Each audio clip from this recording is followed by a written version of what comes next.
श्रावण सोमवार व्रत कथा। किसी नगर में एक व्यापारी रहता था। उसके पास बेशुमार धन था, लेकिन उसकी कोई संतान नहीं थी, जिस वजह से वह बेहद दुखी था। पुत्र प्राप्ति के लिए वह प्रत्येक सोमवार व्रत रखता था और पूरी श्रद्धा के साथ शिवालय में जाकर भगवान शिव और माता पार्वती जी की पूजा करता था।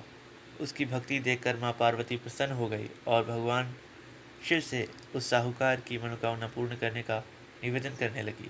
पार्वती जी की इच्छा सुनकर भगवान शिव ने कहा कि हे पार्वती, इस संसार में हर प्राणी को उसके कर्मों के अनुसार फल मिलता है और जिसके भाग्य में जो हो उसे भोगना ही पड़ता है।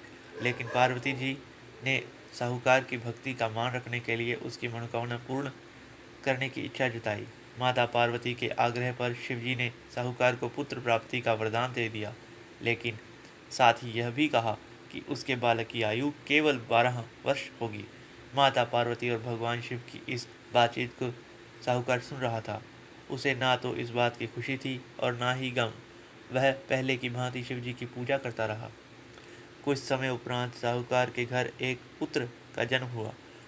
जब वह बालक 11 वर्ष का हुआ तो उसे पढ़ने के लिए काशी भेज दिया गया। साहूकार ने पुत्र के मामा को बुलाकर उसे बहुत सारा धन दिया और कहा कि तुम इस बालक को काशी विद्या प्राप्ति के लिए ले जाओ और मार्ग में यज्ञ कराओ। जहाँ भी यज्ञ कराओ वहीं पर ब्राह्मणों को भोजन कराते और दक्षिणा देते हुए जाना। दोनों मामा भांजे इसी तरह यज्ञ कराते और ब्राह्मणों को दान दक्षिणा देते काशी की ओर चल पड़े। रास्ते में एक नगर पड़ा, जहाँ नगर के राजा की कन्या का विवाह था, लेकिन जिस राजकुमार से उसका विवाह होने वाला था वह एक आंख से काना था। राजकुमार के पिता ने अपने पुत्र के काना होने की बात को छुपाने के लिए एक चाल सोची। साहूकार के पुत्र को देखकर उसके मन में एक विचार आया। उसने सोचा, क्यों ना इस लड़के को दूल्हा बनाकर राजकुमारी से विवाह करा दूं। विवाह के बाद इसको धन देकर विदा कर दूंगा और राजकुमारी को अपने घर ले आऊंगा। लड़के को दूल्हे का वस्त्र पहनाकर राजकुमारी से विवाह कर दिया गया, लेकिन साहूकार का पुत्र एक ईमानदार शख्स था। उसे यह बात न्याय संगत नहीं लगी। उसने अवसर पाकर राजकुमारी की चुन्नी के पल्ले पर लिखा कि तुम्हारा विवाह मेरे साथ हुआ है, लेकिन जिस राजकुमार के संग तुम्हें भेजा जाएगा वह एक आंख से काना है। मैं तो काशी पढ़ने जा रहा हूँ। जब राजकुमारी ने चुन्नी पर लिखी बातें पढ़ी तो उसने अपने माता पिता को यह बात बताई। राजा ने अपनी पुत्री को विदा नहीं किया, जिससे बारात वापस चली गई। दूसरी और साहूकार का लड़का और उसका मामा काशी पहुंचे और वहां जाकर उन्होंने यज्ञ किया। जिस दिन लड़के की आयु 12 वर्ष की हुई उसी दिन यज्ञ रखा गया। लड़के ने अपने मामा से कहा कि मेरी तबीयत कुछ ठीक नहीं है। मामा ने कहा कि तुम अंदर जाकर सो जाओ। शिवजी के वरदान अनुसार कुछ ही क्षणों में उस बालक के प्राण निकल गए। मृत भांजे को देख उसके मामा ने विलाप शुरू किया। संयोगवश उसी समय शिवजी और माता पार्वती उधर से जा रहे थे। पार्वती ने भगवान से कहा, प्राणनाथ, मुझे इसके रोने के स्वर सहन नहीं हो रहा। आप इस व्यक्ति के कष्ट को अवश्य दूर करें।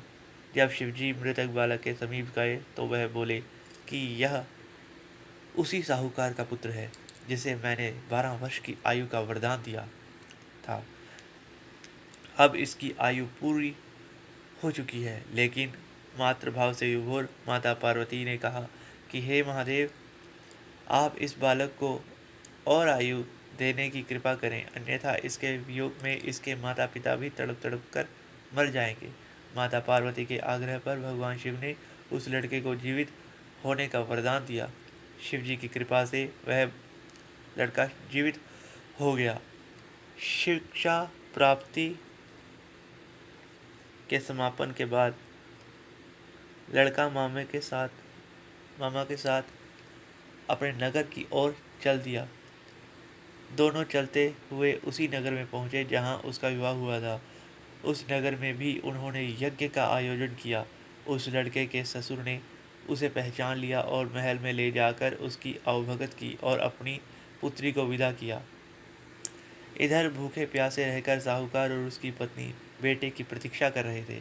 उन्होंने प्रण रखा था कि यदि उन्हें बेटे के मृत्यु की खबर मिली तो वह भी प्राण त्याग देंगे, परंतु अपने बेटे को जीवित देख वह अत्यंत प्रसन्न हुए। उसी रात भगवान शिव ने व्यापारी के स्वप्न में आकर कहा, श्रेष्ठी, मैंने तेरे सोमवार के व्रत करने और व्रत कथा सुनने से प्रसन्न होकर तेरे पुत्र को लंबी आयु का वरदान दिया है। इसी प्रकार जो सोमवार व्रत करता है या कथा सुनता है या पढ़ता है, उसके सभी दुख दूर होते हैं और समस्त मनोकामनाएं पूर्ण होती है।